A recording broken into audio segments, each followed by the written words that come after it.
Buenas tardes a todos y a todas. Vamos hoy a hacer la presentación del libro que acaba de salir, de ser publicado, de Rodolfo Elbert, que se llama Uniendo lo que el capital divide, clase obrera, fragmentación y solidaridad, Buenos Aires 2003-2011. Bueno, este libro de Rodolfo salió en la colección Archivos, Estudios de Historia del Movimiento Obrero y la Izquierda, que es una colección que dirijo. Así que bueno, en un acuerdo que hicimos previamente, quedamos en que yo como director de la colección iba a comenzar esta actividad, haciendo algunas primeras consideraciones generales sobre el libro y sobre todo también actuando como coordinador de la actividad. Así que yo le voy a dar la palabra a los otros tres participantes de la actividad. Por supuesto, el último es Rodolfo, que va a hacer las palabras finales. Y antes de ello va a tomar la palabra Ruth Sautú y Carlos Sapizuela. Yo luego voy a hacer la presentación de cada uno. Así que bueno, el orden de exposición va a ser este. Voy a comenzar yo con algunas palabras breves, luego le doy la palabra a Ruth, luego a Carlos y luego a Rodolfo. Y tras ello vamos a habilitar la posibilidad de un intercambio, de que ustedes hagan intervenciones, preguntas, etcétera. Puede ser de modo en vivo, grabado o a través del chat. Bueno, lo primero para comentarles es, a manera de introducción, que este libro, como les decía, forma parte de esta colección de libros que editamos desde el CETI, desde el Centro de Estudios Históricos de los Trabajadores y las Izquierdas, y Ediciones Imago Mundi. Esta colección comenzó a salir en el año 2014, hace ya 6 años que estamos trabajando. Hemos editado acá, bueno, acaban de salir precisamente el volumen de Rodolfo, que es el número 12, y casi al mismo tiempo el número 13, que es un estudio sobre la experiencia de los círculos obreros católicos. La experiencia de la colección Archivos forma parte de una un poco más amplia, que es la que se constituyó a partir de la edición de la revista Archivos de Historia del Movimiento Obrero de la Izquierda en el año 2012. Un espacio que entonces, a partir de la revista y a partir de esta colección de libros, luego coaguló una experiencia superadora, más amplia aún, que es la que en 2016 terminó constituyendo el centro, nuestro CETI. Bueno, la colección de libros, de estos 13 volúmenes, en general lo que buscamos con la publicación de estos trabajos es dar cabida a investigaciones de largo aliento, originales, relevantes. En su mayoría son tesis de doctorado. Es cierto que nuestro punto fuerte es la historia. La mayor parte de los libros se ubican en el campo de la historiografía social, política, referida a la clase trabajadora, al movimiento obrero, a las izquierdas, pero buscamos deliberadamente un diálogo con otras disciplinas, como precisamente la sociología, la ciencia política y otras. Nuestro punto fuerte es la interacción entre historia social, política, cultural y de las ideas, pero lo hacemos en un sentido muy amplio y muy plural, y por eso ustedes pueden ver inclusive las conexiones que el propio título, el propio libro de Rodolfo tiene con otro que sacamos en nuestra colección, que es el libro de Paula Varela, sobre la experiencia del sindicalismo de base en la zona norte del conurbano bonaerense. Y en un sentido diferente también la diferenciación con otro volumen. El volumen anterior de nuestra colección fue el libro de Marcel van der Linden, Trabajadores y Trabajadoras del Mundo, que tiende a pluralizar precisamente y heterogeneizar la experiencia de los trabajadores y del propio asalariado en su perspectiva de historia global del trabajo, en una dirección que es bastante distinta a la de Rodolfo. Y nos parece que está bueno precisamente que en una misma colección convivan enfoques eventualmente alternativos o diferenciados. Bueno, yendo al trabajo de Rodolfo, fue un trabajo que todos en nuestro colectivo, los que fueron conociéndolo, disfrutamos mucho, nos sentimos muy contentos, orgullosos de publicarlo. Creo que es una gran investigación. Fue una gran tesis y ahora se está convirtiendo en un gran libro. Además, seguramente lo charlamos con Rodolfo, la alegría del prólogo escrito por Michael Buragoy, que hace una puesta a punto, ¿no?, con la contextualización del aporte de la obra, y por supuesto el punto de referencia ineludible que aparece en la perspectiva teórica de Eric Olin Wright. Bueno, respecto a la investigación, algunas cuestiones muy breves que yo quería aportar, quizá para que luego Rodolfo las pueda retomar en su intervención. Claro, es un gran trabajo, una gran investigación sobre los modos como como la clase trabajadora afronta el desafío de la fragmentación estructural, de la política fabril y de los regímenes políticos de producción, ¿no? Aquí retomo un concepto previo. Y cómo, la clase intenta superar estas divisiones entre trabajadores formales, precarios, informales, es decir, con diversidad de situaciones, los que trabajan a tiempo completo, los temporales, los que están bajo contratos tercerizados o no registrados, etcétera. Como la experiencia precisamente que nos quiere poner aquí en evidencia Rodolfo en su trabajo es cómo se pudieron desarrollar experiencias muy bien puntualizadas por él en su libro. Él toma 3 casos, ahora voy a referirme a ellos, los de la fábrica Kraft Mondelez, los de Volkswagen y los del frigorífico rioplatense. Y esta actividad tiene un plus porque aquí vamos a tener un protagonista de esa experiencia, que es Carlos Cerrizuela. Entonces, cómo los trabajadores lograron precisamente romper esa cesura que en buena medida ciertas perspectivas teóricas habían sancionado, ¿no? La imposibilidad del vínculo, del trabajo, de la colaboración entre trabajadores formales e informales. Bueno, y él nos muestra cómo a partir de distintas formas de organización, de vinculación, de interacción, no solo dentro de la fábrica, sino también en el territorio, pudo ser posible galvanizar y dar vida a un sujeto mucho más integrado, ¿no? Y yo creo que esta es el gran aporte del libro, mostrar esos lazos transversales, esas redes intersectoriales entre los trabajadores y las trabajadoras, y cómo muchos transitan entre distintas situaciones, y entonces se puede hablar de esa porosidad, ¿no? Y ese contacto entre sectores. Ahí creo que es clave el concepto de interconexión estructural, ¿no? Entre trabajadores formales e informales, que terminan habilitando, estrategias novedosas a nivel de las bases y del sindicalismo que tendieron a unificar lo que, insisto, cierta tradición teórica había tendido a escindir radical y absolutamente. Y ahí, claro, cómo el régimen fabril despótico tendió a unir a los trabajadores en el proceso de resistencia. Hay un punto que me resultó muy atractivo del libro, espero que Rodolfo luego lo retome, fue esa reconstrucción a la capela para mostrar las interconexiones por el lado de la composición de hogares, de los vínculos familiares y de las trayectorias laborales, ¿no? Es un punto que él, en buena medida, lo puede hacer a partir de ese registro, ese estudio de campo que él realizó con más de 50 entrevistas a los actores, ¿no? Vivos de este proceso. Yo creo que es un libro, aquí voy a hablar ya no solo para los sociólogos, sino también para un público que es muy habitué del espacio de archivos y del CETI. Es un libro que a los historiadores creo que nos puede aportar mucho, sobre todo para pensar, diría 3 cosas: la experiencia de la clase, la identidad de la clase y la conciencia de clase.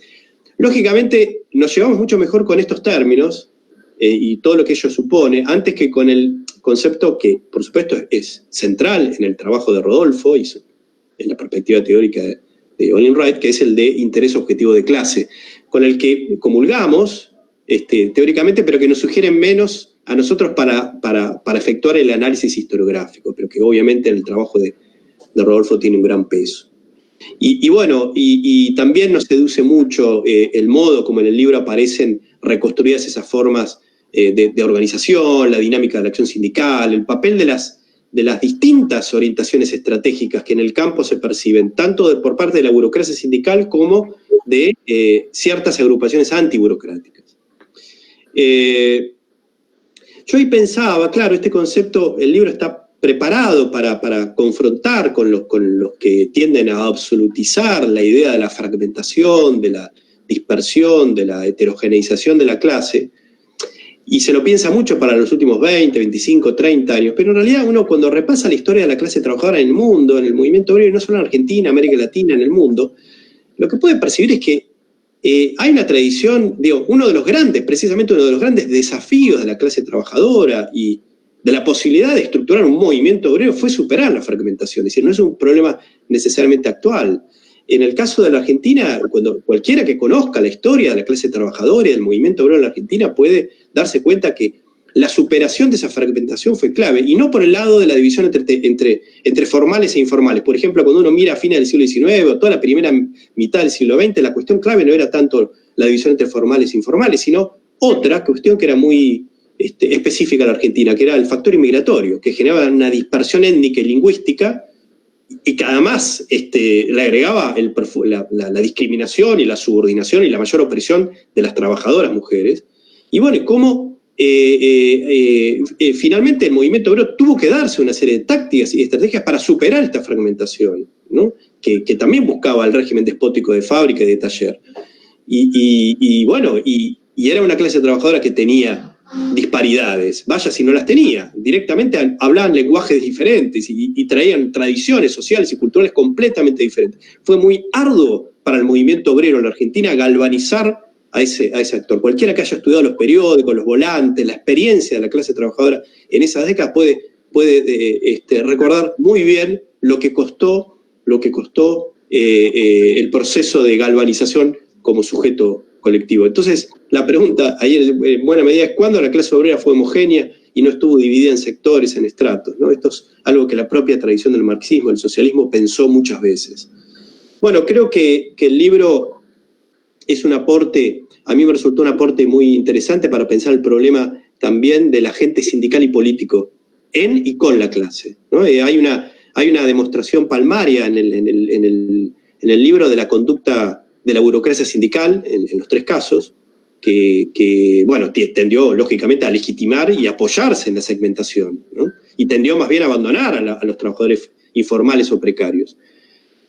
En uno de los casos, en el de Volkswagen, logrando incluso controlar la comisión interna en esta línea, pero eso no ocurrió en el caso de Kraft Mondelez y el de Frigorífico Rioplatense, ¿no? Que sus comisiones internas, como tenían una orientación y tenían una composición de sindicalismo de base, antiburocrático, más democrático, incluso diría clasista, siguieron una orientación distinta, ¿no? De interacción e integración entre ambos sectores.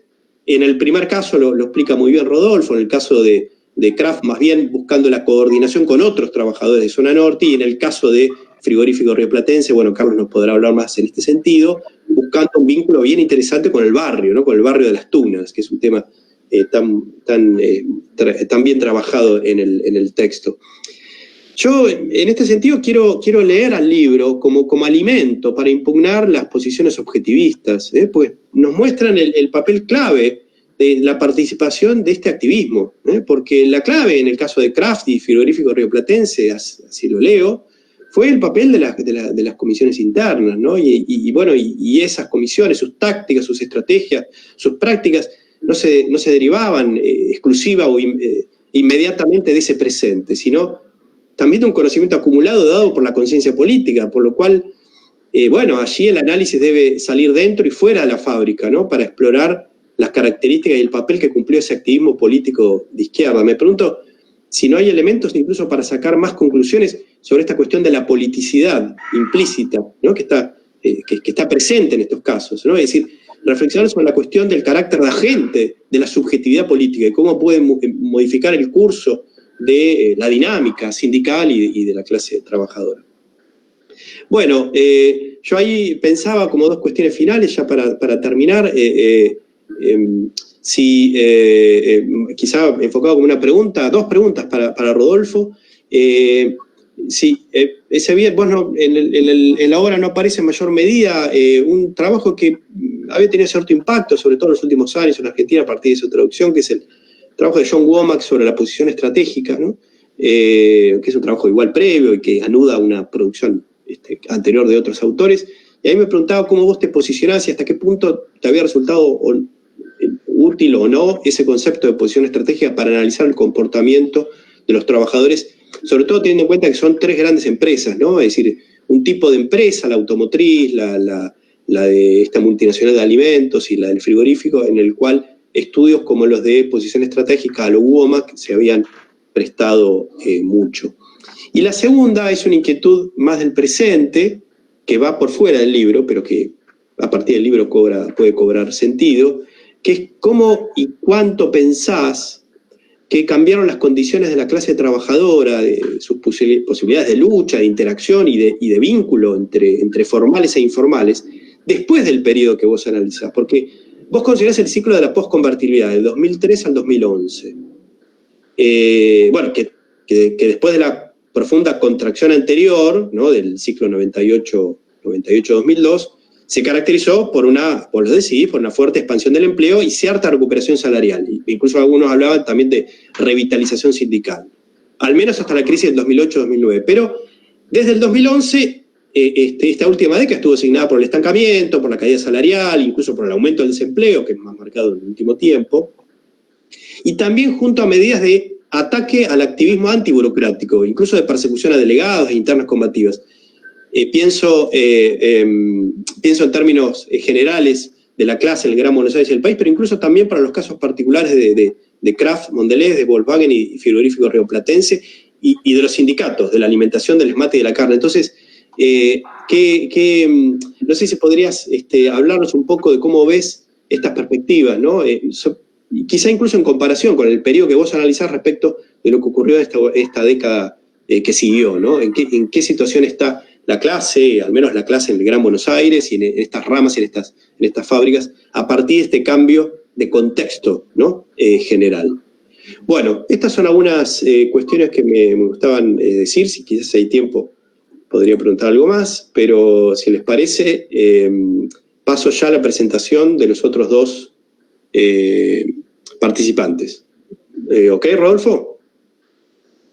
Muy bien, vamos entonces a darle la palabra primero a Ruth Sautú. Bueno, es ampliamente conocida por todos y respetada por todos y por todas. Ella es profesora emérita de la Facultad de Ciencias Sociales de la UBA, donde es titular de la materia Metodología de la Investigación Social en la carrera de Sociología. Bueno, es obviamente investigadora del Instituto de Investigaciones Gino Germani de la UBA, y bueno, tiene una enorme trayectoria en tantos campos, pero sobre todo en análisis de clases sociales, y bueno, recientemente publicó el análisis de clases sociales, pensando en la movilidad social, la residencia, los lazos sociales, la identidad y la agencia, editado junto a Paula Boniolo, Pablo Dalie y Rodolfo, publicado por Claxo y el Germani.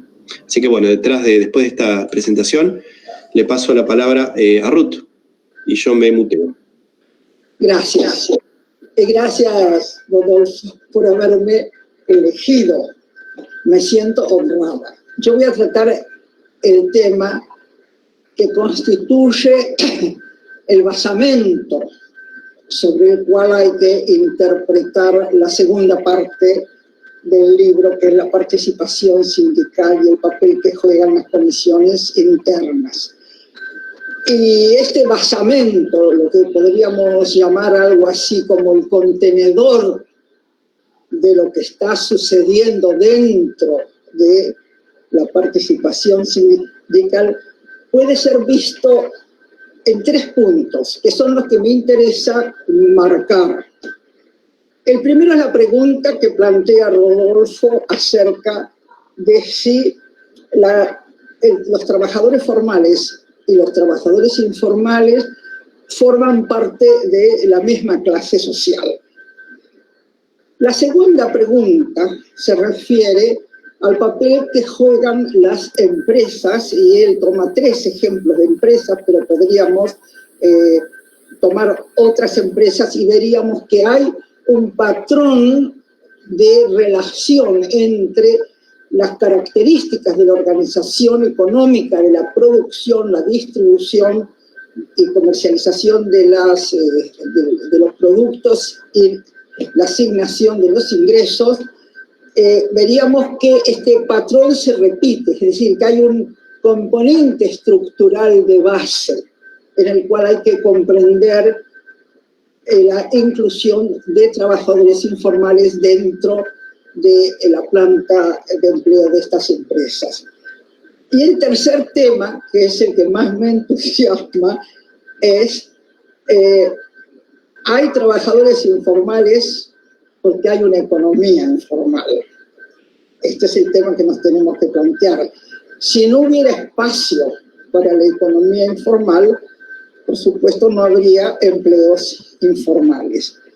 Como es largo el tema y tengo mis 15 minutos, lo que es muy importante es cómo arma Rodolfo la prueba acerca, cómo aporta evidencia para mostrar que en realidad trabajadores informales y trabajadores formales constituyen parte de una misma clase social.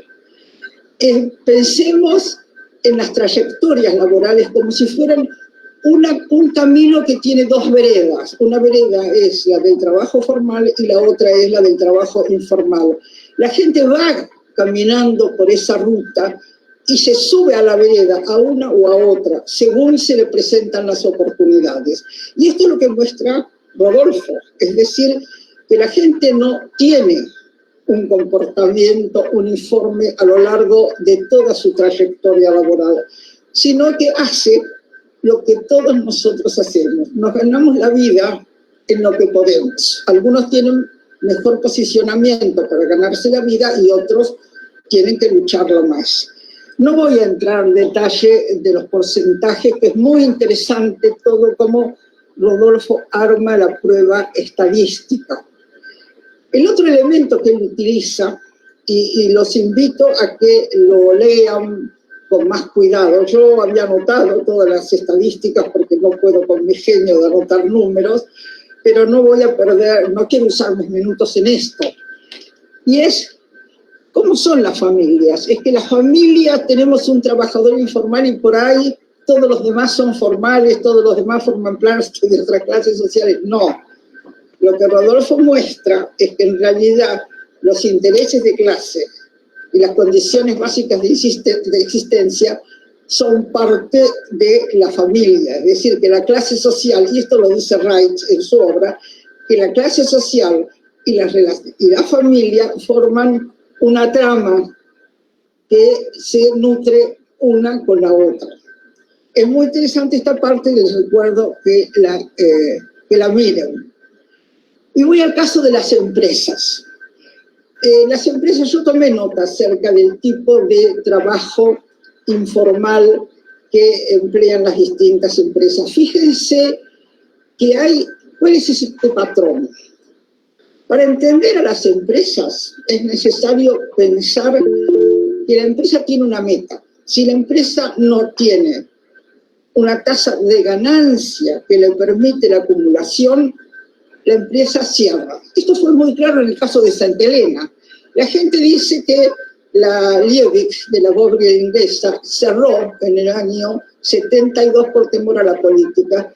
Yo tengo muchos años y he visto muchas empresas y he leído muchos libros y créanme, la empresa se fue porque en el año 72 las condiciones del mercado internacional para la compra de productos de frigorífico para la carne helada, congelada o helada, estaban decayendo. Las condiciones que estaban poniendo en la Unión Económica Europea, condiciones de salubridad, eran muy costosas para que la empresa lo invirtiera en eso. Hubiera tenido que invertir mucha plata. Entonces, ¿qué hizo? Hizo lo que hacen siempre, se lo encargó, se lo pasó el poste a otro. Las empresas toman trabajo informal para hacer aquellas actividades que no requieren demasiada especialización o sí requieren una especialización, pero que no son altamente valoradas, como es el caso del frigorífico rioplatense, en el cual no cualquiera faena. No obstante lo cual, los trabajadores de faena nocturnos son trabajadores precarios. Luego la empresa utiliza una cosa que es bien conocida. Es decir, ¿vos querés volver mañana? Ah, bueno, entonces no protestes porque sos informal. Porque si no, yo no te tomo mañana. Ustedes saben que déjenme contar una anécdota. Ustedes saben que los ingenios de Jujuy y Tucumán tenían una norma respecto de los migrantes bolivianos. Siempre la empresa les quedaba de ver un poquito de plata, de manera tal que los migrantes todos los años volvían porque la empresa estaba en deuda. Y esta práctica la siguen muchas empresas. No se crean que solamente los ingenios azucareros. Las empresas son la imagen del país. Me puse a leer sobre las tres empresas. Hubo un caso en que realmente me impactó bastante, me dolió. El primer caso es el de Kraft. Ustedes saben que una de las políticas, el gobierno militar estatizó, pero no tanto. La verdadera estatización, la verdadera aplicación de las políticas neoliberales a fondo se aplicaron en los años 90, seamos claros. En ese momento hubo un mecanismo mediante el cual las empresas nacionales comenzaron a vender parte de su paquete accionario o todo a empresas multinacionales. Kraft, que era una empresa multinacional, vendió a, se llama Mondeluz, acá tengo anotado el nombre, a Mondeluz, que es una empresa multinacional, que no solamente compró Kraft, sino que también compró Bagley. Ustedes saben que las dos grandes empresas productoras de galletitas eran Bagley y Terrabuzzi. Compró estas dos empresas. Y cuando ustedes miran, entren a Google y fíjense y miran, todas las galletitas que sus hijos o ustedes comen, todas las producen este gran consorcio. Además de otras cosas como polvos, etc. La segunda empresa, es decir, esta es una empresa típica de lo que se llaman líneas de producción.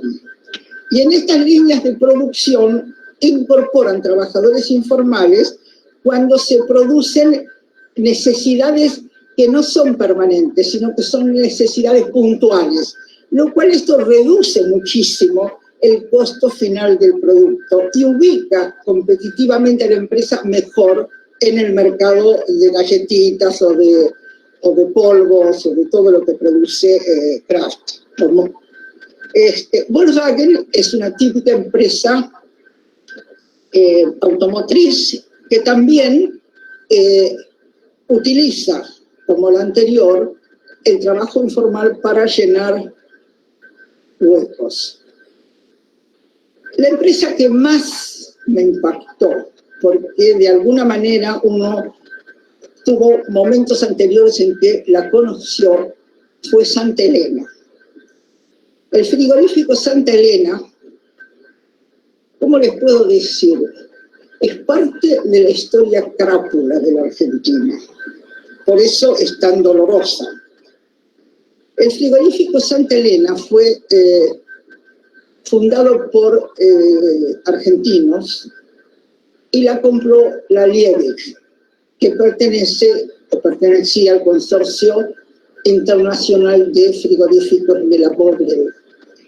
En el 72, cuando, como les decía, se cierra el mercado de carnes para muchos frigoríficos argentinos, porque la Unión Económica, es decir, la Unión Europea, fiscaliza y le da permiso de exportación a los frigoríficos. No somos nosotros los argentinos los que decimos vos podés exportar. Ellos dicen, vos querés exportar, déjame que yo te dé el certificado. Si no te doy el certificado, no te compro. La empresa fue vendida por los ingleses a un consorcio santafesino de Sociedad Anónima Frigoríficos Regionales Argentinos, cuya historia actual no pude encontrarla, pero tengo la impresión de que son frigoríficos que en su momento se expandieron muchísimo en toda la zona de Santa Fe y que caput, como el caso de Santa Elena. Santa Elena, los Zafra, que es esta sociedad anónima de frigoríficos regionales, se lo vende en el año 84 al Estado de la provincia de Entre Ríos. Y el Estado lo compra. Lo compra sabiendo que está comprando un frigorífico obsoleto. El frigorífico estaba cerrado hacía un año, les aviso. Para reabrir un frigorífico que ya era obsoleto, que ya no podía exportar a Europa, no lo sé. No lo sé. Lo que sí sé que en el año 74, la empresa platense compra Santa Elena en el año 1992 y un año después lo cierra y deja en la calle 2.200 personas. Ese es el frigorífico rioplatense, que todavía sigue siendo un frigorífico supuestamente argentino, en el cual compra un frigorífico, seguramente sabiendo que es un frigorífico que no va a poder funcionar, lo tiene durante un año y luego lo vende y luego echa a la gente y cierra el frigorífico. La historia de los pueblos fábrica es una historia conocida en Argentina. Es la historia de Ledesma. Cuando uno lee cómo era el pueblo de Santa Elena, casi parece como que estuvieran describiendo San Pedro de Jujuy, donde está Santa Elena, el ingenio Ledesma, de cómo los ingleses estratificaban el pueblo. Por empezar, la empresa era la propietaria de todos los terrenos. Para crearse los municipios, las empresas tuvieron que donar algunas manzanas. Estos pueblos vivían de la fábrica, es decir, que el cierre de estas fábricas, como puede haber sido el caso, por ejemplo, de Frigorífico Santa Elena, o la Emilia, que era una gran empresa textil, significó la pérdida de empleo para un montón de gente. Esa es la historia triste de Argentina, de un país que no termina de arrancar, según yo entiendo. Voy al último punto ya. ¿Pasaron mis 15 minutos? Sí, seguramente sí. La economía, muy brevemente quiero decir esto. La economía informal, afortunadamente, sirve para darle trabajo a mucha gente que no tendría trabajo. Y no me estoy refiriendo a las empresas que hacen negocio con el trabajador informal. Me refiero al otro segmento de los trabajadores informales, que son en general los cuentapropias, los mini emprendimientos que suplen y ofrecen sus servicios que a las grandes empresas no les interesan. Es decir, llenan un hueco de la economía que la economía formal no llena.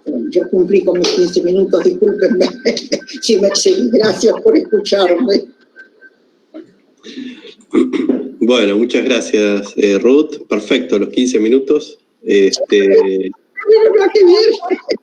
No, muy bien, bárbaro. Con el tiempo vamos bien. Bueno, ahora entonces le paso la palabra a Carlos Cerrizuela. Carlos, bueno, participa en la lucha de trabajadores y desocupados de zona norte del Gran Buenos Aires desde hace casi 20 años. Primero en los frigoríficos Tango y Patti, y desde el 2007 Carlos trabaja en el frigorífico rioplatense, donde, bueno, un año después ya fue elegido delegado y cumplió un papel, bueno, muy importante en propios procesos que en el libro se analiza, y fue impulsor de la lista roja del gremio de la carne, que se opone a la burocracia sindical del gremio, la burocracia nefasta, agrego yo. Y bueno, Carlos es militante de la organización Opinión Socialista y es integrante del espacio de trabajadoras de zona norte. Así que bueno, le paso la palabra a Carlos y me muteo. Bueno, muchas gracias, Hernán, gracias a todos, principalmente a Rodolfo, no solamente por invitarme a esta presentación, sino sobre todo por habernos hecho la actividad que tanta pasión, tanta entrega le damos, un objeto de estudio que la jerarquiza, porque si bien nunca pensamos que no es importante lo que hacemos, cuando vemos que está reflejado en medios académicos y la gente que estudia lo que importa, digamos, se fija en esas cosas, no deja de ser reconfortante, porque la verdad que sí, que es mucho esfuerzo y nos permite a nosotros también ver nuestra realidad cotidiana desde otra altura, con otros ojos y otras consideraciones. Bueno, dicho esto, La verdad que es un tema muy pertinente el que analiza Rodolfo en el libro. Todos los casos que son una pequeña parte de lo que sucede en el mundo laboral, no solamente en Argentina, que tiene que ver con la precarización, con la división, la ultradivisión de la clase trabajadora como estrategia de las patronales, algo que, bueno, que tiene, como me estoy desasnando mientras leo el libro, análisis de distintas fuentes, con distintos investigadores, con teorías y todo eso, y es lo que Rodolfo en este libro aporta una mirada que, bueno, de alguna manera, más allá de la diferencia del foco, porque nosotros somos militantes, obreros, de alguna manera recoge y expone lo que nosotros quisimos hacer desde el principio de nuestra actividad. Por eso es tan importante el libro, para nosotros también. Tengo que decir, bueno, que con respecto a lo que acá se dice y lo que nosotros hemos seguido experimentando en la intervención en el frigorífico, tengo buenas y malas noticias. Voy a arrancar con las malas, que son bastante malas en realidad, pero bueno, que por otro lado tampoco son tan inevitables, y es que la precarización, la tercerización y toda esta política patronal avanzó y bastante en nuestro gremio, en el frigorífico. Yo creo que, bueno, a nivel de toda la clase trabajadora es un problema persistente que no tiene miras a salir siempre que las patronales dirijan la sociedad, que tiene que ver también una necesidad propia de la patronal para poder resolver su propia crisis, ¿no? Que está cada vez más profunda. En el libro, con el caso de Rocatense, lo que cuenta Rodolfo es cómo nosotros, como delegados parias, vamos a decir, del sistema, porque estábamos no solamente contra la patronal, sino estábamos también contra la burocracia sindical, contra el Ministerio de Trabajo, contra todos los jefes y los alcahuetes del frigorífico, y lo único que teníamos era la palabra en las asambleas.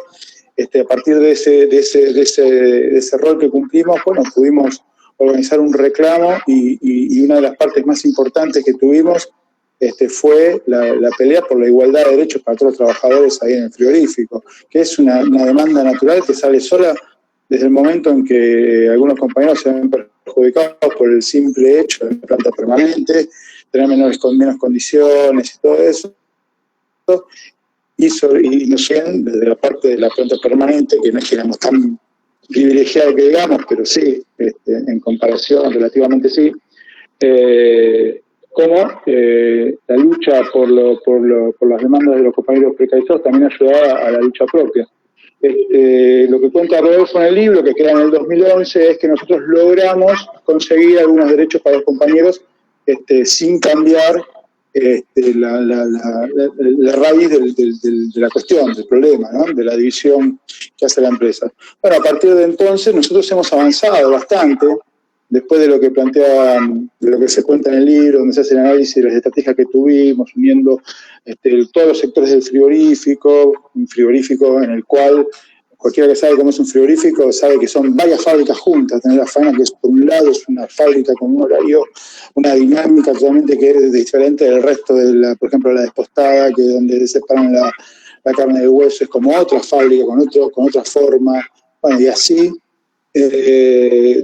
Y durante mucho tiempo, antes que nosotros fuéramos delegados, los sectores de vida, bueno, esa fue una estrategia de unir los sectores, unirnos con la gente que luchaba en el barrio, los comedores populares, los bachilleratos, y unirnos, por supuesto, con el resto de las expresiones de los trabajadores, de organizaciones obreras, sindicales, políticas, populares, estudiantiles, para sumar fuerza y poder obtener logros que hemos obtenido, muchos logros. Bueno, muchas cosas. De hecho, el hecho de que nosotros, después de 12 años, sigamos siendo la Comisión Interna del Frigorífico Rioplatense, a pesar de los numerosísimos ataques que hemos recibido, demuestra que la gente ha reconocido esa dirección, no porque seamos bonitos y hablemos bien, sino porque hemos podido conseguir ese tipo de cosas que son desde, no sé, que te den vacaciones. Imagínense el nivel en el que estaba, ¿no?, las condiciones de trabajo ahí en el frigorífico rioplatense, que te den vacaciones a compañeros que le digan vacaciones desde hacía 7 años,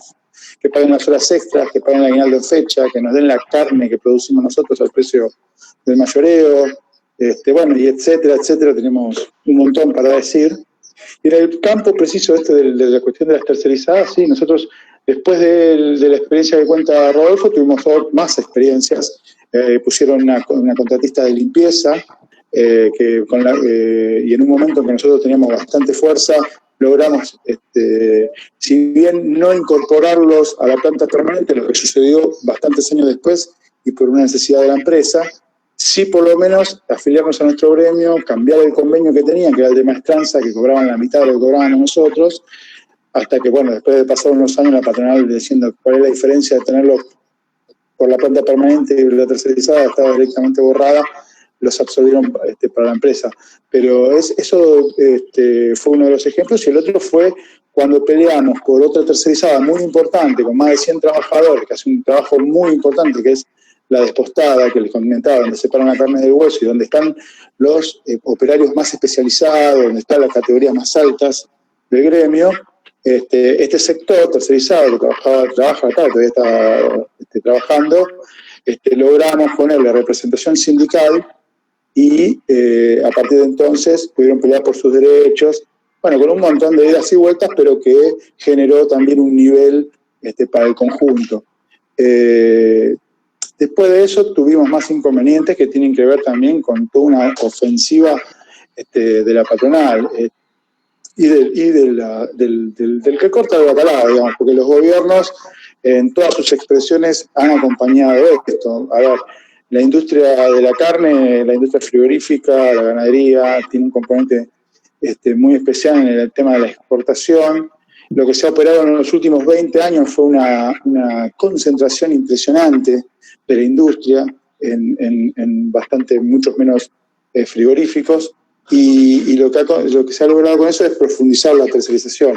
Habrán escuchado esta semana que pasó el acto que se hizo en el frigorífico rioplatense, precisamente donde estuvo el gobernador Kicillof y participó el presidente también, donde se anunció varias medidas. Primero, un plan de inversiones de 187 millones de dólares, en el cual el rioplatense va a tocar 30 millones de dólares, y el hecho de que no se va a producir más la media res, sino que va a salir todo envasado al vacío. Bueno, eso quiere decir que van a tomar muchísima más gente, se habla de 4, no me acuerdo la cifra, pero muchísima más gente, todas con un régimen de precarización, que es lo que están avanzando, que es lo que está propiciando este gobierno. La última vez que hubo un presidente acá en el frigorífico fue cuando vino Kirchner en el 2009, la campaña de 2009, y en Rioplatense hacíamos la producción de Venezuela. O sea, todo siguiendo el mismo trazo. Si bien la mala noticia era esto, que se profundizó la tercerización y es una lucha que se ve bastante difícil, por otro lado, la buena noticia es que la comisión interna se erigió en una referencia ineludible de todo el gremio, en todo el país encima, porque más allá de que nosotros no podamos atender a los compañeros del resto de las provincias directamente, por más que estamos comunicados de todo eso, sí estamos en contacto permanente, nos llaman por conflictos, varias cosas, y dentro de eso la lucha por las condiciones de la tercerización y la precarización es una de las banderas que ahora se hace cada vez más importantes para el gremio, porque lo que estoy hablando de Rioplatense es lo que está pasando en todos los frigoríficos con patronales como la que describió Sautú, que es impresionante. Frigorífico rioplatense, la patronal Rodolfo Constantini, que son los tipos que fijan los precios de la carne, son los tipos que pechan para obtener mayor cuota de Hilton, mayores beneficios de exportación, todas las dádivas que llegan del Estado. Bueno, es el que compró Santa Elena, tal como dijo ella, echó a la gente que labura ahí, se quedó con las maquinarias e incluso trajo gente a laburar a Rioplatense. Y no solamente eso, se quedó con un crédito de 12 millones de dólares que le otorgó entonces el Banco Central para ese negocio, que jamás lo devolvió. Bueno, esas son las patronales con las que nosotros tuvimos que discutir en estos años. Por último, agregar lo de algo que tiene que ver con el libro, que está muy enfocado en un radio de 25 cuadras, ¿no? Está el Rioplatense, está Kraft y está Volkswagen. En los años en que Rodolfo plantea el trabajo, y está bastante gráfico en todo el laburo, se ve el ascenso que hubo de los sectores clasistas, del sindicalismo de base que le decían en su momento, con las tradiciones más de lucha obrera, referenciados en sectores de izquierda más que nada, que venían de todo el impulso de lo que había sido el estallido social del 2001, que después de las calles se trasladó a las fábricas y empezó a haber asambleas. Bueno, la leve reactivación de esos años, no tan leve, la reactivación de esos años que hizo que más gente entrara a trabajar, que las condiciones, digamos, había una necesidad patronal de la mano de obra, entonces se podía pelear por más cosas, y se estaba dando ese ascenso en el cual la izquierda partidaria y los sectores clasistas estábamos llevando un rol muy activo y bastante visible. Hemos ido a plenarios de miles de trabajadores con representación real y decenas de compañeros de cada fábrica, las fábricas de este corredor que estábamos hablando, y no es lo mismo que estamos viviendo ahora. Eso se atemperó bastante, y es una de las diferencias de la actualidad con la época en que se está refiriendo el libro. En ese sentido, me parece que el mérito nuestro, por el cual hemos mantenido la representación y hemos crecido a pesar de los muchos golpes que hemos tenido, porque bueno, un camino bastante sinuoso, tiene que ver por el hecho de que, más allá de que hacemos sindicalismo y es una tarea sindical la que nos absorbe la mayor parte del tiempo, nosotros nunca dejamos de ver la cuestión más política, no tanto en el sentido de lo político proselitista y partidario, sino de las demandas, los reclamos, porque una de las cosas que plantea Rodolfo es el hecho de que si la fragmentación divide tanto como para que los distintos segmentos no nos unamos, y en realidad los principales problemas los compartimos todos, digamos. Ahora, por ejemplo, el tema de la inflación.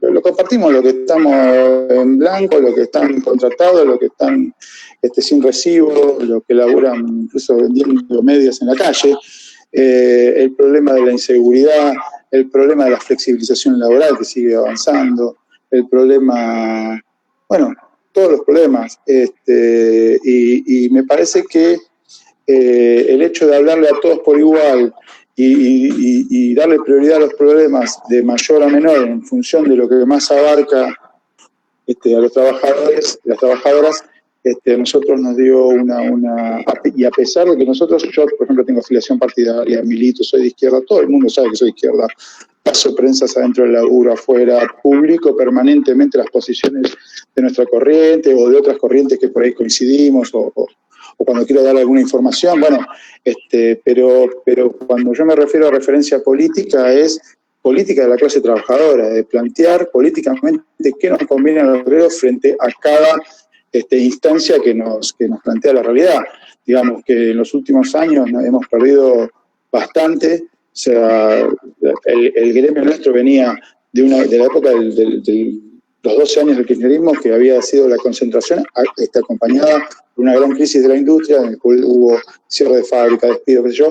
Después vino el menemismo, el macrismo, con la reactivación sobre todo de ese sector, con el nuevo ciclo y las nuevas condiciones de cambio, cuando subió el dólar, bajaron las retenciones y todo eso, y los ganaderos empezaron a producir, y a nosotros en 4 años, en el que subió un montón el laburo, no nos generó ninguna condición. Ahora, con la vuelta del gobierno, digamos, peronista, por decirlo rápido, digamos que sigue el curso de lo que se había iniciado en la era de Macri. Entonces, frente a cada una de estas instancias, nosotros mantenemos una voz de clase esforzarnos por interpretar y por darle voz a los compañeros que muchas veces son presos en los medios de información, de la propia política de la patronal, que saben hacer política y tratan siempre de mantener la ilusión de que cuando a ellos les van bien a nosotros también, cosa que la gente está comprobando que no. Y me parece que eso ha tenido sus frutos, porque, y con esto termino, frente a esta marea, ¿no?, de tercerizadas y contratistas y gente que van entrando y a lo primero que le dicen, y teniendo en cuenta la situación tan precaria en la que están, no te juntes con los delegados, no reclames, no esto. Sin embargo, así todos esos compañeros que ni nos conocen se procuran nuestros teléfonos, nos llaman, nos reunimos, hablamos de las cosas que pueden reclamar, las que no. Por supuesto, lo hacemos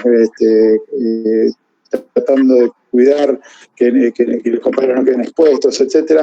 Y no solamente del frigorífico rioplatense, sino que del resto de los frigoríficos, como también tuvimos oportunidad de pelear en Ecocarne y en otros frigoríficos por el mismo tema y otros temas. Así que bueno, nuevamente agradecer a Rodolfo por el honor que nos concedió de ser objeto de estudio de su trabajo, a todos los que hicieron posible la edición del libro y a todas las personas que están participando de la reunión, que se toman este tiempo para interiorizarse sobre algo que es tan importante para la clase y los que la estudian. Bueno, bárbaro. Muchas gracias, Carlos. Entonces, Rodolfo, te damos la palabra para que vos cierres estas primeras intervenciones. No sé si querés que te presente o no es necesario. No practicamos eso, pero bueno. Si querés, sí, brevemente. Y bueno, Rodolfo es chaqueño, es licenciado en Sociología de la UBA, es magíster en Investigaciones en Ciencias Sociales y tiene su doctorado en Sociología en la Universidad de Wisconsin, en Madison, en Estados Unidos. Y bueno, es investigador del CONICET y es profesor en la carrera de Sociología de la UBA, en algunas materias. Por supuesto, en el seminario, en la materia de RUT, Metodología de la Investigación Social, y en el seminario El Marxismo Sociológico Contemporáneo, Conceptos, Metodologías y Temáticas de Investigación. Y bueno, y eso. Dale, Rodolfo. Bueno, muchas gracias, Hernán. Es raro esto, ¿no? La nueva, espero que no sea normalidad, pero bueno, nos adaptamos a las circunstancias. Me hubiera gustado estar con todos y todas ahí en el CETI, compartiendo un vino, quizá al final, pero bueno, de todas maneras creo que está saliendo muy bien, así que gracias a ustedes por la organización, a Carlos y a Ruth por las palabras. Y principalmente Hernán y Diego Ceruso del CETI, que me acompañaron en convertir la tesis en libro durante el año pasado, que empezamos a hablar, a la gente de Imago Mundi, a Alejandro Falco, que estuvo a cargo de imprimirlo, y la verdad que voy a hacer algo, digo, como no es que como uno habla de los hijos y las hijas, ¿no? Que no es porque sea mío, pero me gusta cómo quedó el libro físico, la tapa. Tuve algunas dudas con la pintura de la elección, pero la superamos y me encanta verlo así en papel. Así que, bueno, gracias a todos y todas los que participaron de ese proceso.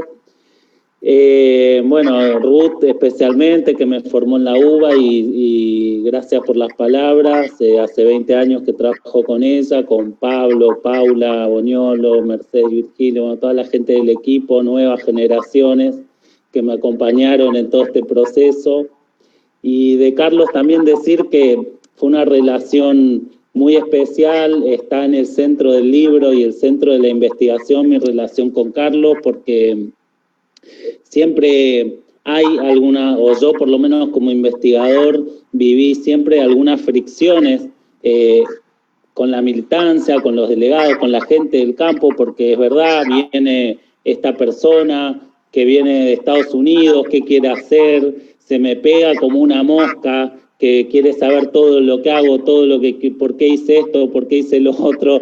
Hay una cuestión también de desigualdad de digamos, simbólicas, que uno viene de la universidad, y bueno, me encontré con muchas resistencias haciendo la investigación, legítimas y comprensibles, obviamente, pero siempre hubo una constante que fue la comprensión de Carlos y el acompañamiento, y Cristian Padilla también, del frigorífico rioplatense.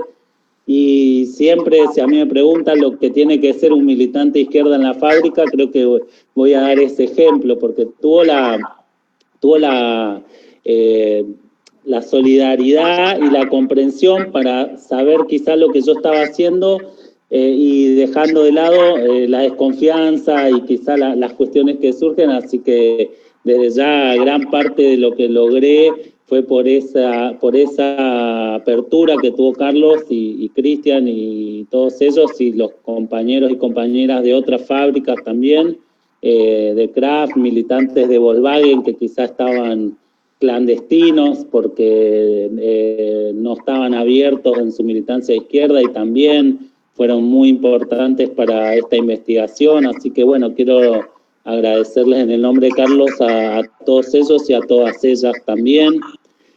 Bueno, mi familia está mirando, Mariela y Vicky están acá cerca, así que gracias a ellas, a mi papá Jaime, que está mirando en Facebook desde el Chaco, toda la familia del Chaco también, mis amigos, mis hermanos con sus familias, Mariana y Matías, que también me acompañaron en todos estos momentos.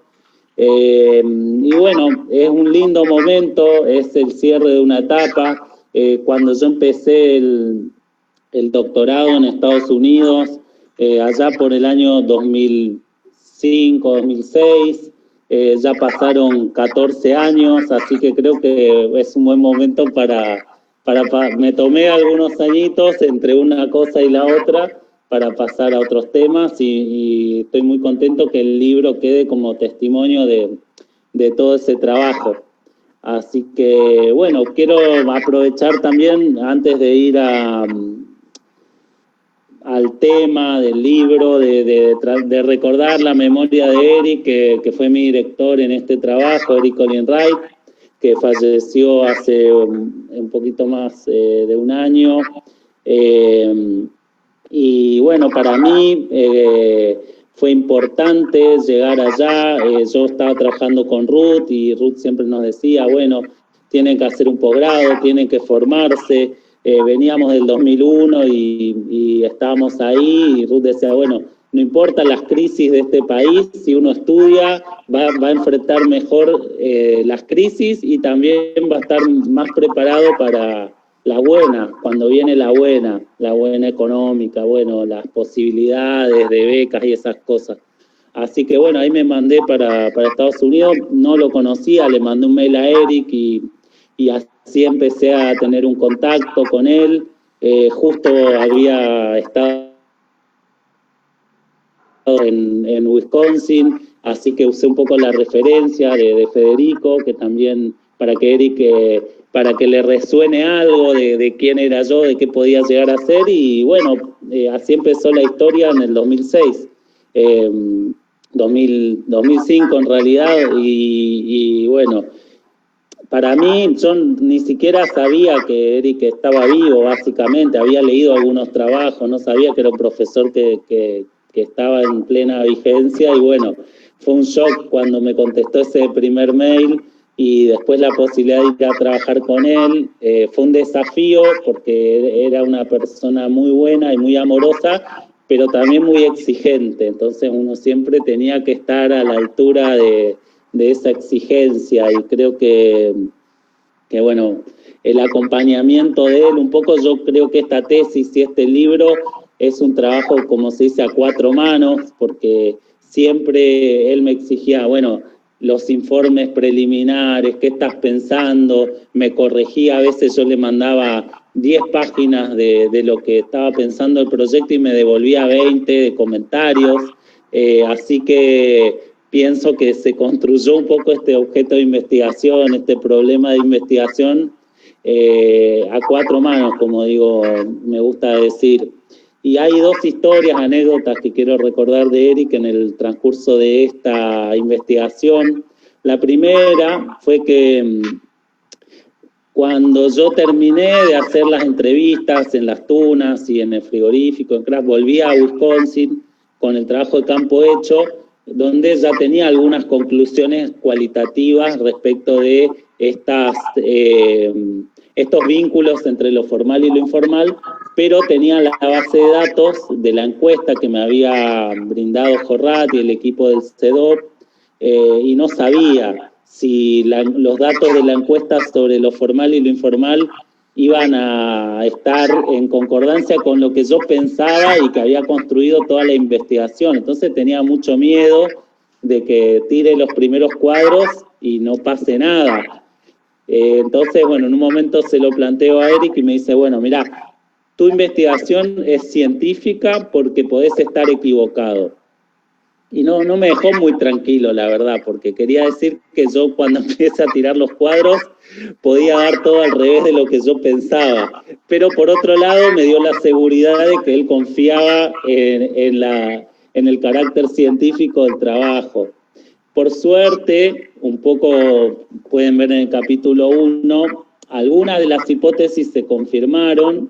Yo digo, lo suficiente como para sostener el argumento. No sé si todo lo que yo esperaba un poco más, pero bueno, creo que esa idea fuerte de la interconexión entre los formales y los informales a nivel de la estructura social se sostiene. Y ahí voy a la segunda charla que tuve con Eric, que yo un poco había planteado esa idea en términos, como me gusta a mí un poco, soy bastante combativo, bueno, como bastante quilombero, o sea, me gusta ahí no me sé ubicar con las cuestiones moderadas, por decirlo de una manera, ni siquiera haciendo una tesis de doctorado, así que yo como que, pero en un momento recibí bastantes críticas a esta idea de la unidad de sectores formales e informales en una clase social, y le digo a Ari, bueno, quizás tengo que dar vuelta al argumento, ir más por la sutileza, como decir, bueno, en realidad mi mirada quiere complejizar un poco el estudio, y ahí él me dijo, no, vos tenés que ir de frente y plantear tu hipótesis fuerte, porque así es como avanza la ciencia en algún punto, digamos, planteando estas hipótesis y sosteniéndolas, por más que uno reciba algunas críticas o algunos comentarios que cuestionan los resultados. O sea, si uno muestra lo que hace y es transparente, uno le da la posibilidad a los críticos de saber por qué están en desacuerdo con uno. Un poco esas dos ideas que me dejó Eric a lo largo del trabajo, las quería resaltar. Y bueno, cerrar un poco de cómo elegí el tema, cómo se fue armando el problema de investigación. En realidad, en el momento que definí el tema de investigación fue cuando me tuve que presentar a una beca. Yo no sabía bien qué hacer, estaba cursando el doctorado y digo, bueno, ¿qué hago? Y no estaba muy seguro. Y estuve con unos días, un par de semanas anotando temas y abriendo archivos de Word de este objetivo.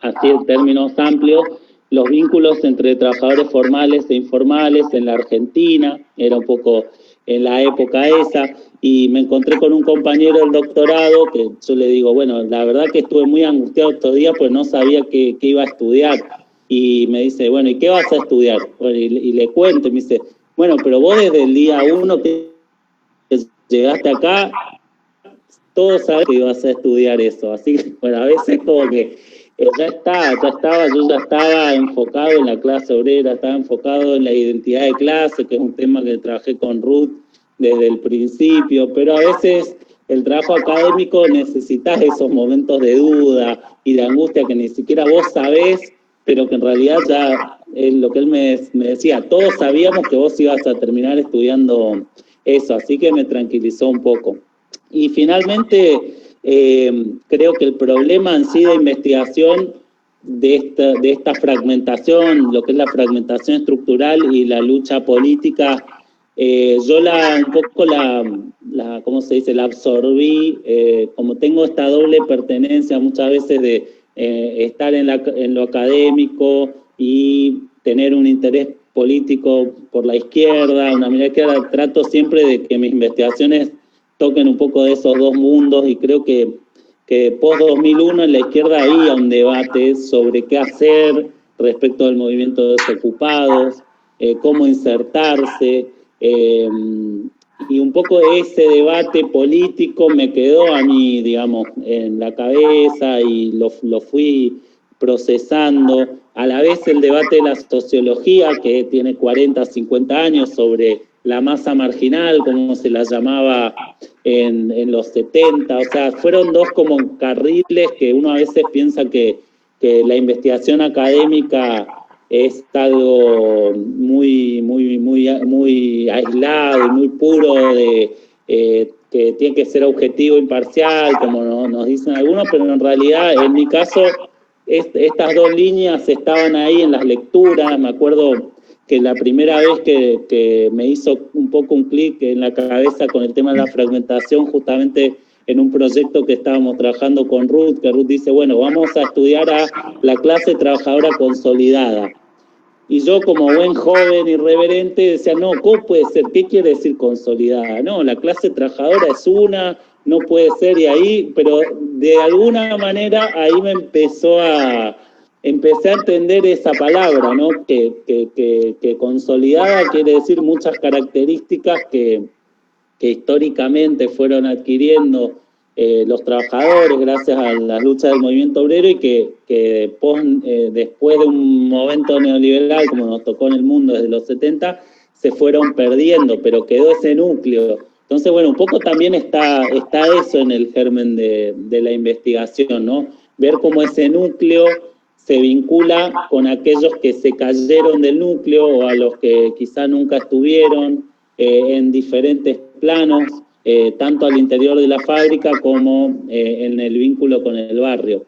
Y para cerrar un poco, que creo que el libro trata de hacer dos cosas que plantea Eric en su legado, ¿no?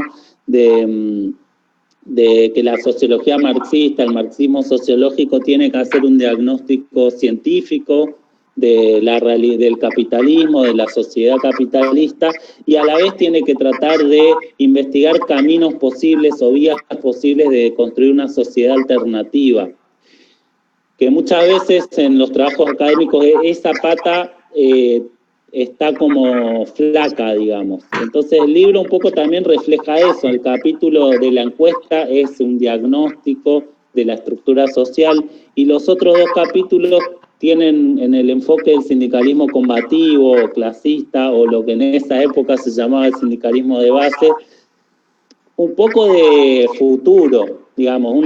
Intenté hacer una sociología que trate de ver ese germen de sociedad alternativa que puede haber, que incluso en condiciones capitalistas, incluso en condiciones difíciles, se puede plantear una acción política transformadora y un horizonte diferente.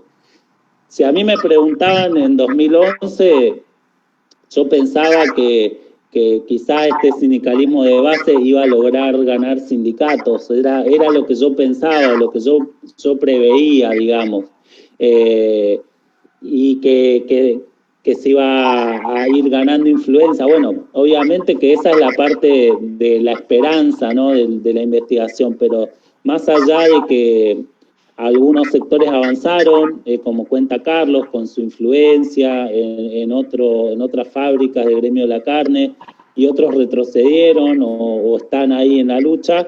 Yo creo que el libro mantiene ese espíritu de época donde estaba esa posibilidad de hacer una acción sindical y política, de unificar sectores, que se abrió quizá por un momento estructural de la Argentina, como decía Hernán al principio, de crecimiento económico, de incorporación de ciertos sectores al mercado de trabajo, pero lo que yo vi por lo menos fueron dos estrategias muy diferentes. y la estrategia de los trabajadores de Rioplatense y de Kraft era una estrategia posible y fue efectiva en muchas cosas, y me parece que un poco, si para algo puede servir el libro en términos políticos, es para dejar testimonio de que esa alternativa en ese momento creció y existió y planteó una vía alternativa a la hegemónica, digamos, si se quiere, en el movimiento obrero, porque también no hay que negar de que los sindicatos, las comisiones internas de izquierda son una minoría, pero sí yo rescato, digamos, del libro de que tiene esa pata de hacer una sociología con actores que están tratando de correr el límite de lo que se puede hacer. Que son minoría, es verdad, que quizá tienen momentos de retroceso, también es verdad, pero es una estrategia que existe y que es válida y que muchas veces es más efectiva que la otra para ganar adhesiones dentro del movimiento obrero. Y bueno, como persona de izquierda y marxista, mi esperanza es que en algún momento esas estrategias sean las que prevalezcan. Es un poco la pata de lo que Eric llamaba, bueno, la utopía real. Bueno, yo la llamo más clásicamente de una sociología marxista que puede analizar esas estrategias. Así que bueno, nada, gracias a todos y a todas. Si quieren, abrimos, Hernán, la parte de comentarios, preguntas. Yo tengo anotado algunas cosas para de lo que vos me preguntaste. Si querés las contesto todas juntas o empiezo. Como quieras, si querés, vamos a hacer lo siguiente. Dale, vos podés contestarme, pero ya antes avisamos para que se preparen los que quieran hacer alguna intervención, pueden tomar la palabra, o si no, por el chat. Y sí avisarles que traten de ser lo más breve posible, así podemos juntar la mayor cantidad.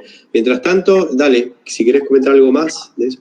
Bueno, no, me anoté lo que dijiste de Womack, un poco solo tomé al tema de la posición estratégica para analizar el tema de las tercerizaciones, más que nada. Tomando ahí, sí vi la diferencia de que cuando un sector de trabajadores tercerizados adentro de la fábrica tenía un lugar más relevante, tenía mucho más capacidad de imponer esa lucha por los contratos efectivos, digamos. Pero a nivel macro no lo tomé tanto, el enfoque fue más territorial, un poco como dice Carlos, digamos, de ese triángulo de fábricas multinacionales y el barrio de Las Tunas, que está ahí con mucha informalidad, con mucha desocupación, y tratando de ver, o sea, la pregunta más ¿cómo se dice? En realidad la menos lógica, que era, ¿qué tiene que ver un trabajador de Volkswagen, que es la aristocracia obrera, con un trabajador o trabajadora de Las Tunas, informal o desocupado? Que en realidad mi respuesta es, depende de la acción sindical muchas veces, más allá de esa fragmentación estructural que existe. Ahí creo que el cierre, digamos, más allá, yo me considero más estructuralista, pero creo que el cierre de la clase termina siendo político, y tiene que ver con la orientación de los sindicatos y de la política de los delegados, las delegadas, digamos.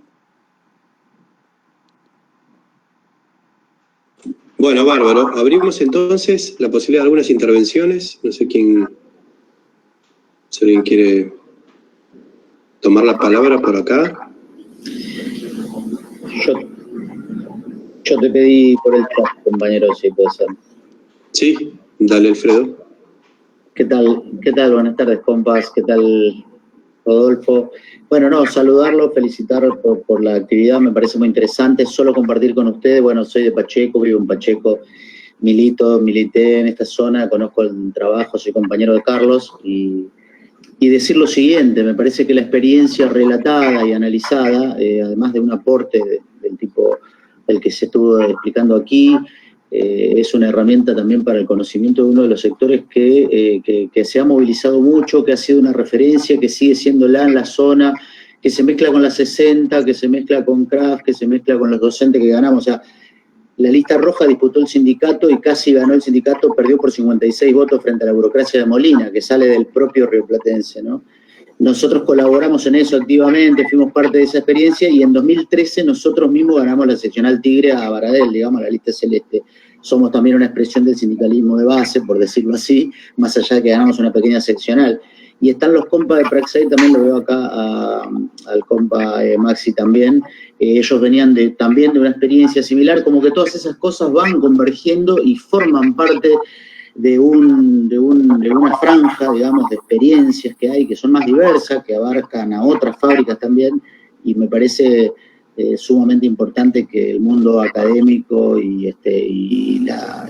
digamos, la gente que investiga le pueda poner la lupa a estos procesos. Así que nada, saludarlos y felicitarlos por eso, porque realmente, y agradecerte por el libro, que lo estoy leyendo también, muy bueno, la verdad es que es un aporte, y quisiéramos ya comprometerte para presentarlo en el espacio de Zona Norte, pero eso no lo vamos a decir ahora. Así que nada, gracias compañeros, gracias por permitirme saludar.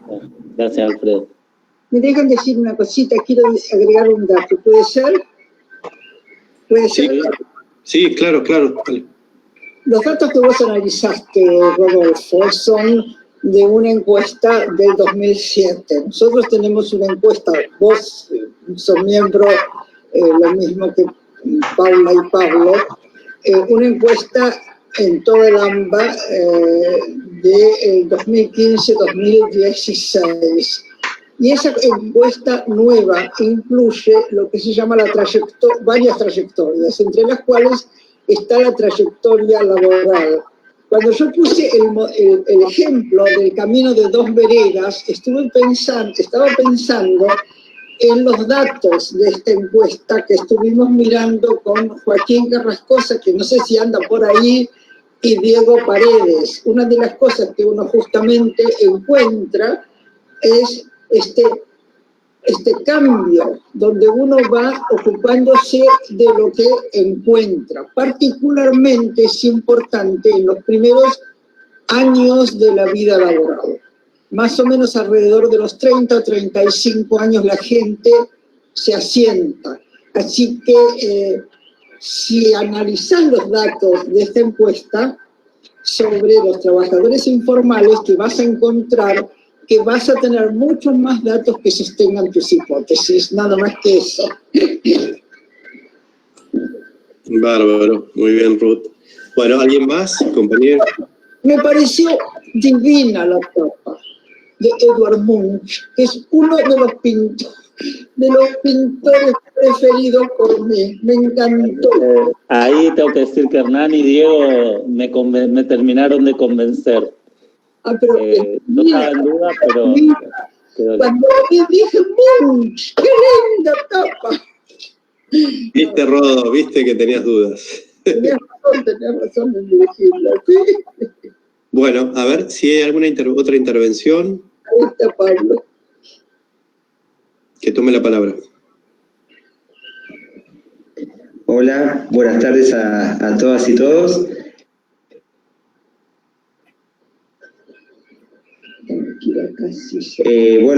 Empezamos por el trabajo. Yo soy compañero del grupo de investigación de Rodolfo, pero además amigo desde el primer año de la facultad. Tenemos tantas reuniones de trabajo como asados juntos. Ahora, respetando la distancia social, no nos hemos juntado, pero andamos con ganas. Y además fui compañero de ruta de algún modo de la realización de su investigación y del libro. Me acuerdo que tuve la posibilidad de acompañarlo. Rodolfo se había comprado un auto, un Gol viejo, ¿te acordás? Que era el que iba para Pacheco. Una vez me acuerdo que fuimos con Wright y Wright hablaba con los trabajadores, se subía una obra, tenía más agilidad que yo no sé cómo no se mató, una obra en construcción, pisando los andamios, y bueno, la verdad que tengo muy lindo recuerdo de cuando Rodolfo hacía la investigación por la pasión con la que lo hacía y con la rigurosidad con lo que hacía el trabajo. en términos sociológicos, yo creo que el libro tiene la impronta de la cátedra de metodología de Sautú. El libro combina análisis de encuesta con estudios de casos comparados de política fabril y de política de los sindicatos al interior de la fábrica. Y me parece que es una investigación rigurosa y sociológicamente muy interesante, apasionante, porque creo que se mete en algo que la sociología da respuestas muy interesantes, que es la interrelación entre las condiciones objetivas y la capacidad de agencia, en este caso la capacidad de agencia colectiva. Y eso es algo muy interesante. Casi toda la obra de Bourdieu, por ejemplo, siempre fue más objetivista y en sus últimos escritos terminó dándole mucha importancia al papel de la agencia humana, tanto individual como colectiva. Y me parece que este libro da cuenta de ello y eso me parece importante. Es decir, que por supuesto que la desigualdad de clases marca ciertos límites de opciones y ciertas circunstancias para la acción, pero no toda la suerte está echada de antemano, no todo el destino está marcado de antemano, sino que las personas actuando colectivamente pueden modificar en parte esas circunstancias. Entonces, eso lo vuelve atractivo, lo vuelve interesante. Por último, creo que en esta presentación se habló mucho de política y no es casual que se haya hablado de política, porque frente a ese dilema sobre la cesura al interior de la clase trabajadora, que como señalaba Hernán, a lo largo de toda la historia del movimiento obrero de la clase trabajadora siempre hubo distintos clivajes, y en realidad la apuesta, la unificación sobre esos clivajes siempre ha sido a partir de apuestas políticas.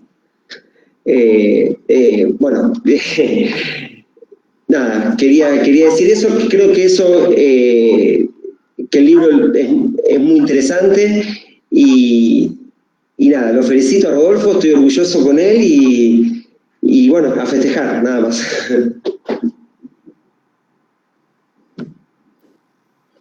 Gracias. Gracias. No sé si... Sí. Muy cortito. Bueno, un orgullo, Rodri, bueno, como te decimos en el equipo, la verdad que para mí el libro está muy bueno, tiene muchos aportes. Me gusta mucho el aporte a una discusión más teórica que viene hace mucho, se nota una madurez en el transcurso de toda la investigación y de todos estos años juntos, pero me encantó que seas un investigador que no solo maneje los temas cuantitativos y las entrevistas, sino que hayas caminado, me acuerdo de las clases que dabas en el bachillerato, o sea, como de que hayas conocido el terreno.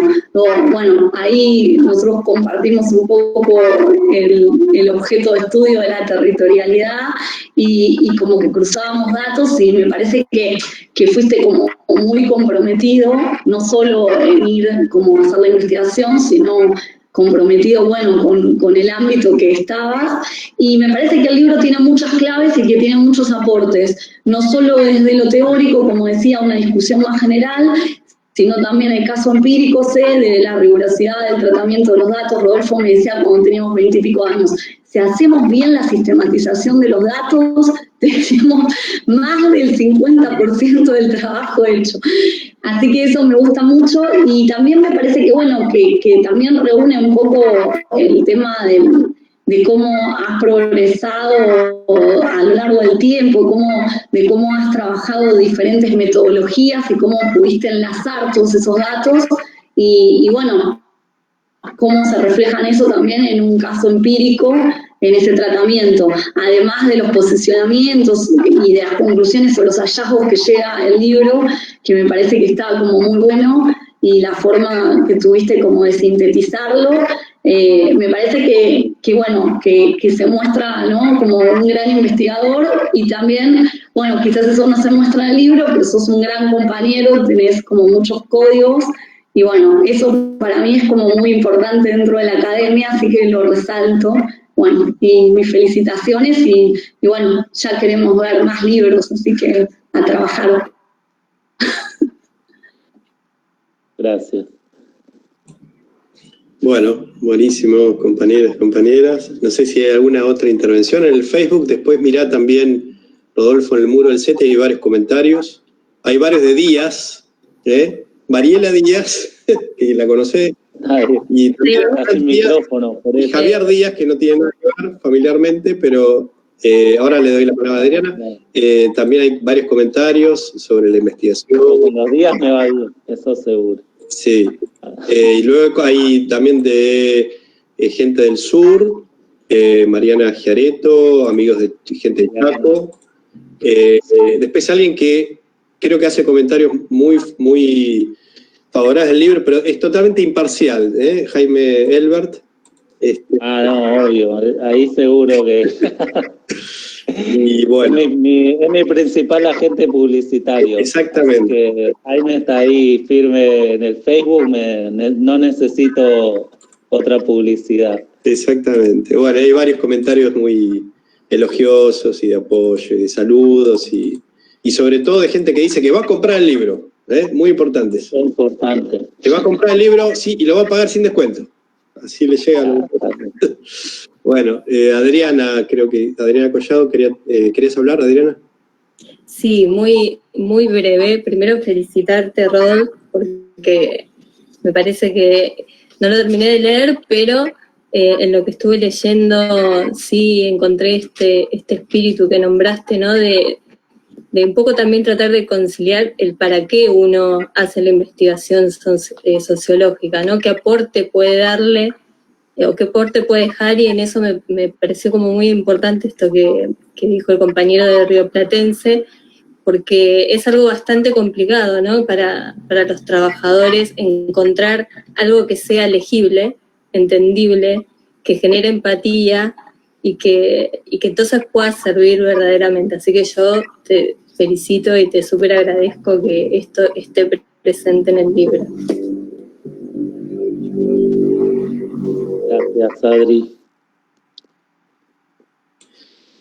Bueno, no sé ¿qué te parece, Rodo? Me parece que ya podríamos ir cerrando. Sí, me parece bien. Después podés leer bien todos los comentarios en el muro.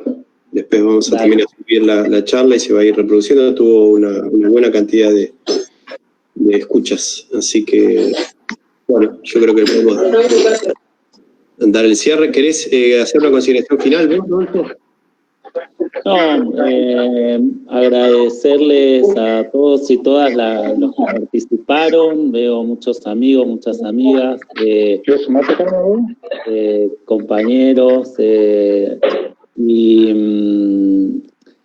especialmente a Ruth, que bueno, también quiero mencionar, ya que estamos con los Elbert y los Díaz, bueno, primero Mariela, Vicky, que están ahí mirando y no tienen micrófono porque estamos como todos asediados por las rupturas de computadoras, así que Mari seguro que quería decir algo, pero estamos en lugares diferentes, así que bueno, un beso para Vicky y para Mari que están ahí mirando. Y también creo que otra Elbert que está ahí comentando es mi tía Estela, que también la quiero nombrar porque es socióloga y fue la que quizá abrió el camino para los Elbert sociólogos. Yo soy el segundo, quizá alguno más haya en las nuevas generaciones. Pero bueno, nada, agradecerles a todos y a todas y especialmente a Hernán, a Diego y al Ceti por el espacio, y eso nomás. Bueno, una cosa más, ya que estamos, no sé por qué se va Gay Seidman, que fue codirectora mía en Estados Unidos, que me dijo, cuando yo estaba por venir a Argentina a hacer el trabajo de campo, me dijo, bueno, mirá, no se entiende mucho lo que querés hacer, pero vos escuchá a los militantes y a los trabajadores, que ellos van a guiarte a vos, porque ellos van a entender mejor que nadie sobre este problema de investigación. Y un poco le hice caso y salió bastante bien, así que fue un buen consejo que después ella me dijo, cuando nos vimos más años después, me dijo, la verdad, en ese momento no te tenía mucha fe, así que bueno, gracias a Gay que me acompañó a pesar de que me veía medio mareado y me dio ese consejo y bueno, encontré gente como Carlos en Las Tunas, en Zona Norte, que la verdad me hizo las cosas muy fácil. Así que eso nomás, y bueno, nada, cerrar con eso, y Pablo Pérez, que está ahí, Lucila, bueno, un montón de gente querida que fue parte también de este proyecto, y bueno, nada, eso, por mi parte. Bueno, bárbaro. Ahí te recomiendo que leas en el chat del Meet las intervenciones, porque cuando apaguemos, cuando se van a cortar. Ahí están saludos de Lucila, bueno. Santiago Rodone, Daniel Rodríguez, Leonel Benevento y Gerardo Irasi. Léelas ahora, porque ya ahora cortamos. Bueno, listo, un saludo. Creo que salió muy bien, la presentación estuvo muy buena. Y bueno, eso. Sigamos editando libros y discutiendo, debatiendo, y que sirvan como herramientas para contribuir a la emancipación social. ¿Por qué no? Eso es lo que buscamos, al fin y al cabo, con nuestro trabajo. Así es. Bueno, un abrazo para todos y todas. Hasta luego. Chao.